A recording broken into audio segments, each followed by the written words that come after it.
murugo ko Yosefu akiri mu rwobo adapfuye yari kumugura banamuzana mu rugo kandi yari gushima Imana avuga ko imugiriye neza ariko kuko Imana idatekereza nk'abantu yabonye ko kubabara akajya kutiriyo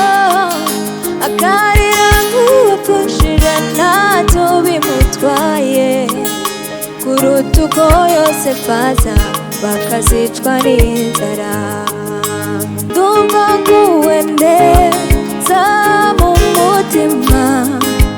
kuko ibyanjye byose Imana irabizi ndumva nguwe neza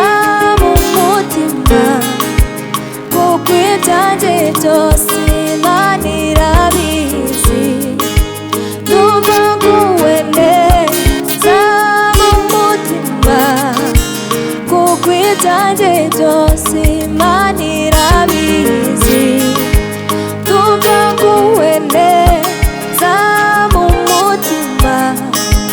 kuko ibyanjye byose Imana irabizi ibintu byose ntabwo Imana izabivuga hari ubwo ibona guceceka aribyo byiza kuri twebwe isezerano rikuru riruta ayandi twararihawe wizera agakizwa azatura mu ijuru